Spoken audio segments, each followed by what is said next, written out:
दोस्तों आज की इस वीडियो में हमारे पास दो ऐसे फ़ोन आ रखे हैं जो आपको काफ़ी अट्रैक्ट कर सकते हैं 25,000 के प्राइस पॉइंट में। ये है मोटोरोला का S70 फ्यूजन और दूसरी तरफ है हमारे पास नथिंग का 4A। अब दोनों ही फ़ोन अभी रिसेंटली लॉन्च हुए हैं, बस सवाल वही उठ के आता है कि दोनों में से कौन सा फ़ोन लेना बेहतर है। तो आज हम लोग एक डिटेल कंपेरिजन कर रहे हैं जहाँ पे आपको अलग अलग पैरामीटर्स पे हम लोग बताएंगे कि कौन सा फ़ोन आपके लिए खरीदना सबसे ज़्यादा बेहतर रहेगा। पर उससे पहले इस वीडियो को लाइक कीजिएगा और हाइप कीजिएगा ताकि ज़्यादा से ज़्यादा लोगों तक ये वीडियो पहुंच सके। और सबसे पहले अपन देखो दोनों ही फ़ोन के ना डिज़ाइन को लेकर बात करेंगे।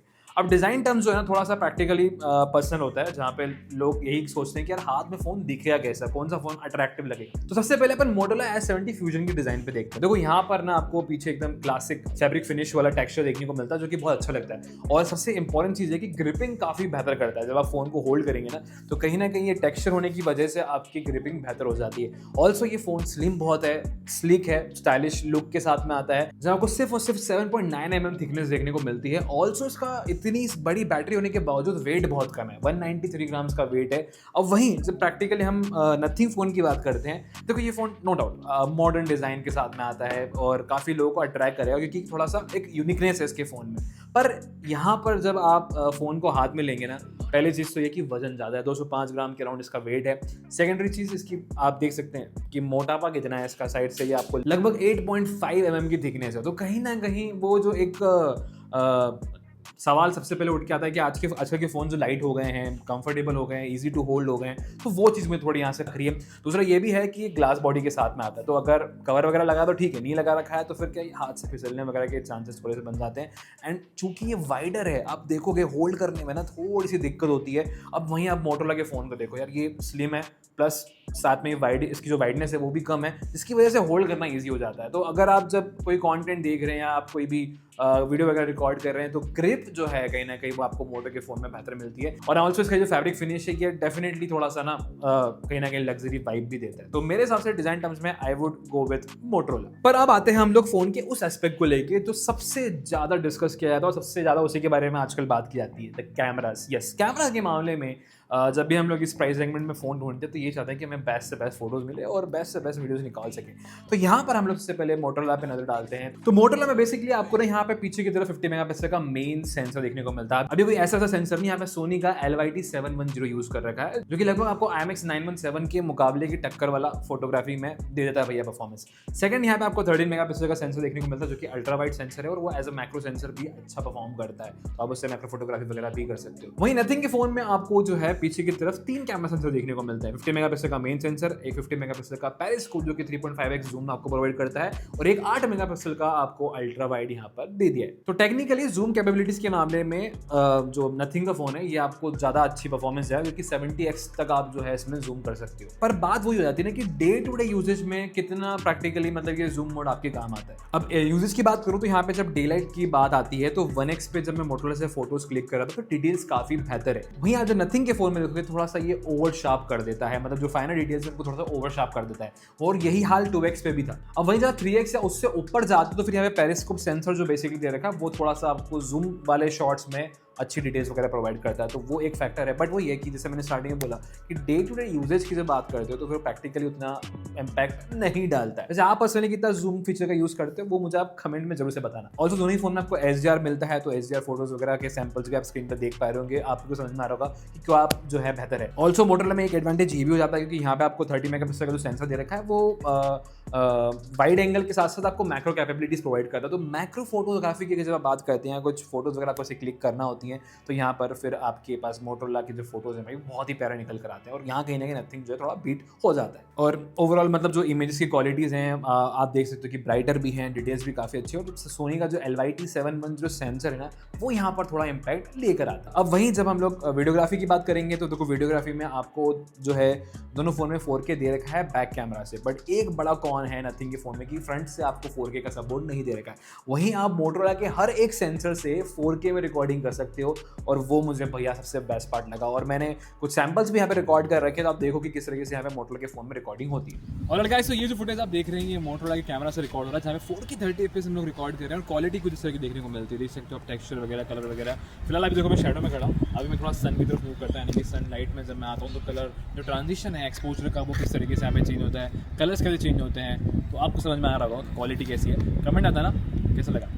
तो गाइस ये जो वीडियो रिकॉर्डिंग देख रहे हैं ये नथिंग 4A से रिकॉर्ड हो रही है, जहाँ पे जो है 4K 30 FPS पे हम लोग रिकॉर्ड कर रहे हैं। और अभी जैसे मैं मूव कर रहा हूँ सन की तरफ, मतलब सन डायरेक्ट लाइट मेरे पर आ रही है। एक्सपोजर का जो कंट्रोल है थोड़ा सा यहाँ पे डिस्टर्ब होता है, बट जिस तरीके से अभी देखो शेडो में हूँ तो क्वालिटी काफ़ी बढ़िया लग रही है।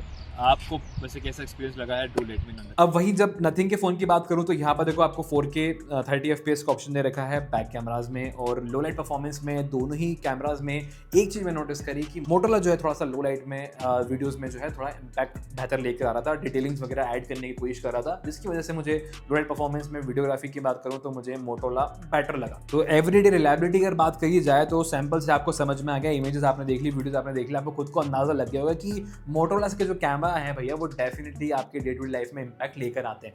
ऑल्सो इसमें होराइजन लॉक मोड भी प्रोवाइड कर रखा है। तो देखो काफी बार ऐसा होता है कि हम लोग वीडियो बना रहे होते हैं, अब जो लोग अच्छे वीडियोग्राफर है वो तो ठीक है, बट कभी कभार ऐसे लोगों को भी हमको फोन देना पड़ता है कि भैया हमारा वीडियो रिकॉर्ड कर दो, अब वो फोन को मूव कर रहे होते हैं, तो फिर वहां पर आप होराइजन लॉक फीचर का यूज कर सकते हो, जिसकी वजह से अगर फोन में मूवमेंट्स भी हो रहे हैं थोड़े बहुत भी, तो आपकी जो वीडियो है वो एक जैसी दिखेगी। तो वो एक बहुत ही अल्टीमेट फीचर यहाँ पर दे रखा है, और ये सैंपल आपको दिख रहा होगा स्क्रीन पे किस तरीके से ही जो होराइजन लॉक वाला फीचर है ये वर्क करता है। अब एक जो बहुत मेरे हिसाब से आज के टाइम में सबसे कॉमन डिस्कशन बन चुका है बैटरी। आज के टाइम में हम लोग का चार्ज करने का समय तो नहीं रहेगा, क्योंकि हम लोग फोन फटाफट लगाते भी हैं तो निकाल भी लेते हैं। तो वहां पर अगर आप नोटिस करेंगे आजकल सारे ब्रांड्स ना अच्छी बैटरी प्रोवाइड कर रहे हैं फोन्स के अंदर, और नथिंग ने सिर्फ 5400 mAh की बैटरी प्रोवाइड कर रखी है, और वहीं मोटोरोला आपको देता है 7000 mAh की मैसिव बैटरी, वो भी 68 वॉट के चार्जर के साथ में, जो कि डब्बे में ही आपको मिलता है। अब नथिंग के फोन की दिक्कत है कि बैटरी भी छोटी लगाई है और इन्होंने चार्जर भी नहीं दे रखा है। तो टेक्निकली नथिंग की जो 5400 mAh की बैटरी है, जो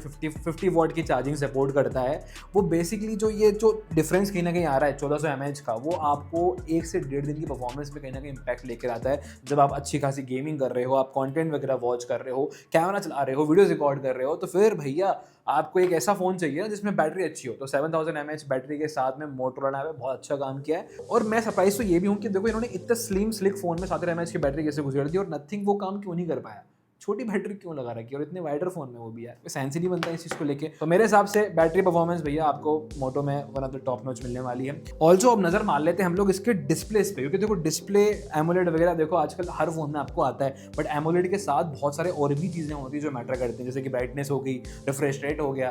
तो यहाँ पर आप मोटोरोला के साथ जाओगे तो यहाँ पर आपको शानदार 144 हर्ट्ज का रिफ्रेश रेट मिलता है, एंड एमोलेड डिस्प्ले वो भी कर्व्ड आपको मिलता है। देख सकते हैं कि कर्व्ड एजेस के साथ में डिस्प्ले दे रखा है, तो कर्व जो कहीं ना कहीं एक फील आपको देता है, लग्जरी वाले फील देता है। टेक्निकली आपने महंगे फोन जितने भी नथिंग वगैरह हो गए, पहले के जो फोन्स हम लोग यूज़ करते आए हैं वो कर्व फोन्स ज़्यादा अट्रैक्टिव लगते हैं। तो मुझे पर्सनली ना कर्व डिस्प्ले ज़्यादा पसंद है कंपेयर टू ये जो आपकी बॉक्सर फ्लैट डिस्प्ले जो आती है।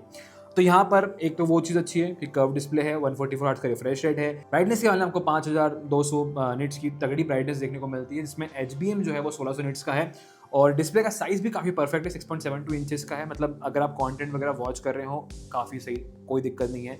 एंड डिस्प्ले इतना बड़ा होने के बावजूद भी फ़ोन जो है मतलब डायमेंशन वाइज इन्होंने काफ़ी सही रखा, क्योंकि स्क्रीन टू बॉडी रेशियो जो है वो आपको 96.2% का मिलता है, जिसकी वजह से ना बेजल्स अराउंड कॉर्नर या अराउंड स्क्रीन आप देखोगे तो बहुत कम है। पिक्सल्स पर इंचेस की अगर बात करो तो 450 यहाँ पे आपको देखने को मिलती है, एंड ये गोरिल्ला ग्लास 7 आई की प्रोटेक्शन के साथ में भी आता है। अब वहीं नथिंग के फ़ोन की बात कर लेते हैं तो यहाँ पे जो डिस्प्ले है ये है 6.78 इंच का, जहाँ पे आपको 120 हर्ट्ज का रिफ्रेश रेट मिलता है, तो रिफ्रेश रेट थोड़ा सा यहाँ पे कम हो गया है। सेकेंडरी चीज़ ये है कि भैया बेजल्स देखो, ये आदम बाबा के ज़माने के जो जिन्होंने यहाँ पे इतने सारे बेजल्स ऐड कर दिए हैं, जो कि मुझे पर्सनली तो बिल्कुल अच्छे नहीं लगता है। आप खुद भी देखोगे सारे ब्रांड फोकस कर रहे हैं कि कम से कम बेजल्स हो फ़ोन में, तो यहाँ पर ये इतने बड़े बेजल्स देने का कोई सेंस लगता नहीं मुझे पर्सनली। ऑल्सो इसके अलावा यहाँ पर एक कौन ये भी है कि रिफ्रेश रेट कम है, तो अगर आप गेमिंग वगैरह या जब यूज़ करेंगे, एक्सपीरियंस करेंगे, तो स्मूथनेस जो है आपको 144 हर्ट्ज में बेहतर लगती है। ऑल्सो एक चीज़ ये है कि स्क्रीन साइज सेम है, दोनों फोन में 6.78 इंच की है, बट ये थोड़ा वाइडर है क्योंकि वही बेजल्स उन्होंने बहुत ज़्यादा ऐड कर रखे हैं, और स्क्रीन टू बॉडी रेशियो इनका जो है थोड़ा बिगड़ा हुआ है, क्योंकि 87.37 का जो यहाँ पे जो स्क्रीन टू बॉडी रेशियो है उसी की वजह से थोड़ा सा ये फोन ना आपको ऐसा लगा कि बल्कि है, थोड़ा सा मतलब वाइडर है, और वो सारी चीज़ें विजुअली आप एक्सपीरियंस जब आप होल्ड करोगे तो आपको समझ में आएगा। तो यहाँ पर मोटोरोला में एक वो भी प्लस पॉइंट रहता है, और एक और प्लस पॉइंट यहाँ पर ये भी है कि ये जो डिस्प्ले है ये 1.5 के रेजोल्यूशन का है, और यहाँ पर आपको फुल HD+ ही मिलता है। तो ये जो फैक्टर है ना भैया, ये कहीं ना कहीं आ जाता है, जिसकी वजह से जो PPI है आपका यहाँ पर 450 का है और यहाँ पे 440 का है। और एक और जो बहुत बड़ी चीज़ है कि पैंटोन वैलिडेशन, यस, अगर आप कलर एक्यूरेसी की बात करते हैं, आप मोटोरोला के फ़ोन्स में जो पैंटोन वैलिडेशन की वजह से आपको जो कलर एक्यूरेसी मिलते हैं, फ़ोटोज़ जब आप क्लिक करते हो तो आपको एक्यूरेट फ़ोटोज़ जो आप अपनी आंखों से जो कलर्स देखते हो वही कलर्स आपको फ़ोन में दिखते हैं, जिसकी वजह से कहीं ना कहीं एक मुझे पर्सनली ऐसा लगता है कि वो रियल टच या रियल टू रियल लाइफ वाली फील कहीं ना कहीं आती है। तो वही लगा मुझे कि यहाँ पर नथिंग के फ़ोन में डिस्प्ले सेम होने के बावजूद वाइडर भी जा रहा है, रिफ्रेश रेट भी कम है, तो ये कहीं ना कहीं कॉन्स थोड़े से ऐड हो जाते हैं नथिंग के फ़ोन के साथ। पर अब दोनों ही फ़ोन की हम परफॉर्मेंस की बात कर लेते हैं, क्योंकि यहाँ पे फ़ोन की परफॉर्मेंस में दोनों ही फ़ोन में स्नैपड्रैगन का 7S Gen 4 प्रोसेसर यूज़ कर रखा है। पर ये प्रोसेसर सेम है, बट यहाँ पर रैम में थोड़ी सी इन्होंने जो है चीज़ें चेंज कर दी, क्योंकि मोटोरोला का फ़ोन जो है वो LPDDR5X के साथ में आता है और आपका नथिंग का फ़ोन जो है वो आता है LPDDR4 के साथ। और स्टोरेज ही मोटोरोला में आपको UFS 3.1 देखने को मिलती है। तो ये जब आपकी चिपसेट, आपका रैम और आपकी स्टोरेज जब तीनों एकदम कंबाइन होती है ना, तो यहाँ पर तब परफॉर्मेंस आपको थोड़ा सा एक अपहोल्ड कहीं ना कहीं देखने को मिलता है। और उसी का इम्पैक्ट जब हम लोग गेम खेल रहे थे इस पर, तो मैंने गेंशिन इम्पैक्ट इस पर ट्राई करके देखा, मैंने BGMI खेला, कॉल ऑफ ड्यूटी खेला, तो वो एक इम्पैक्ट नजर आया कि परफॉर्मेंस भी स्मूथ थी, बेटर थी कंपेयर टू नथिंग। और एक और चीज़ ये थी कि 144 हर्ट्ज का जो रिफ्रेश रेट है वो गेमिंग के टाइम में थोड़ा हेल्प भी कर रहा था कि स्मूथ फंक्शन कर रहा था। और BGMI और क्वालिटी से गेम में तो आपको चाहिए कि फास्ट एक्शन होना चाहिए, एनीमे अगर आ रहा है तो आपको भैया शूट करने में वो स्मूथनेस मिलती है तो ही मज़ा आता है। तो यहाँ पर वो एक इम्पैक्ट मुझे परफॉर्मेंस में लगा। सेकेंडरी चीज़ ये है कि फ़ोन जब ज़्यादा देर तक चलता है तो हीट करता है, और यहाँ पे 40 डिग्री के अराउंड जब टेम्परेचर चले गया तो तब भी यहाँ पे परफॉर्मेंस में कोई भी मुझे कमी देखने को नहीं मिली है। FPS मेंटेन थे मोटोरोला के फ़ोन में, तो गेमिंग के पर्सपेक्टिव से भी मोटो ने यहाँ पे काफ़ी अच्छा काम कर रखा है। ओवरऑल परफॉर्मेंस जो है आपको डेफिनेटली मोटो में बेहतर मिल जाती है, सेम प्रोसेसर होने के बावजूद भी नथिंग यहाँ पे जो है LPDDR और UFS से थोड़ी सी मात खा गया। अब कनेक्टिविटी की बात कर लेते हैं। तो कनेक्टिविटी की बात आती है तो यहाँ पर आपको NFC दे रखा है इसमें, ऑल्सो इसमें AI की फीचर्स भरमार मिल जाते हैं मोटोरोला में। और जो सॉफ्टवेयर एक्सपीरियंस की हम लोग बात करते हैं तो एक क्लीन UI एक्सपीरियंस जो मोटोरोला का भैया सालों साल से जो बरकरार चला आ रहा है, मतलब वो आपको इस फोन में भी देखने को मिलता है। और मैं पर्सनली ना वो क्लीन UI पसंद करता हूँ, कोई फालतू के ब्लॉटवेयर्स नहीं, सिंपल आपके जो आपके काम के एप्लीकेशन है वो वहाँ पर रखो।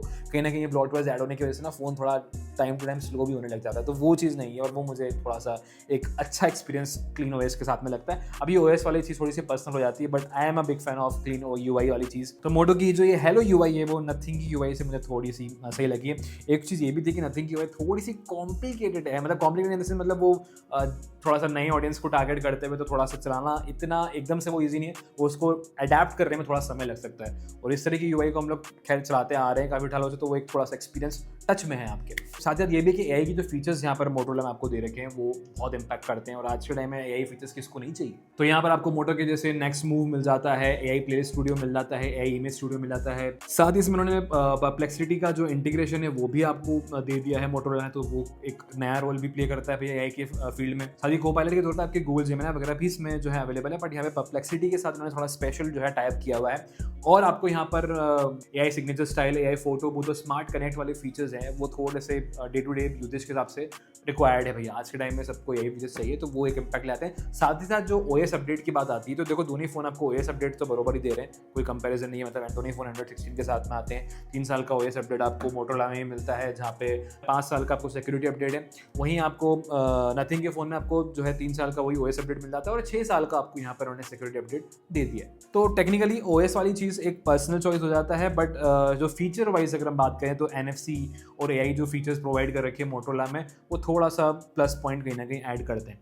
ऑल्सो यहाँ पर ड्यूरेबिलिटी का जो एक सवाल काफ़ी लोगों के दिमाग में रहता है कि फ़ोन जब हम खरीद रहे हैं तो वो कितने साल चलेगा भैया, कि रफ एंड टफ यूजेज में कहीं ना कहीं हम लोग फ़ोन थोड़ा बहुत गिरते तो है। तो यहाँ पर ये फ़ोन आपको IP68, IP69 और मिलिट्री स्टैंडर्ड 810H रेटिंग के साथ में मिलता है, जिसमें 16 टेस्ट भी पास कर रखे हैं इसने। तो भैया ये फ़ोन ड्यूरेबिलिटी के मामले में बहुत ही तगड़ा है। फ्रंट में आपको गोरिल्ला ग्लास दे ही रखा है, और ओवरऑल जो बॉडी स्ट्रक्चर है वो भी बहुत हेवी है, और पानी में एकदम सा तुम समुद्र से डुबकी लगाओगे ना तो भी ये फ़ोन में कोई दिक्कत नहीं आने वाली। बढ़िया ऐसे अंडर वाटर वीडियोस वगैरह बना सकते हो, क्योंकि IP68 69 रेटिंग इसको सॉलिड वाटर प्रूफ बनाती है। अब वहीं नथिंग के फ़ोन की बात करूँ तो भैया नथिंग वाले जितने भी यूजर्स हैं थोड़ा ध्यान रखना, IP64 रेटिंग ही दे रखी है, तो पानी से सिर्फ छींटे जो है ना उससे बच सकता है। पानी के अंदर डुबोने की कोशिश करिए, ले जाने की कोशिश करिए तो ये फ़ोन में दिक्कतें आ सकती हैं। तो रगिड और एक सॉलिड ड्यूरेबिलिटी वाली फ़ोन की बात आती है तो फिर मोटोरोला ही आपकी चॉइस बनना चाहिए।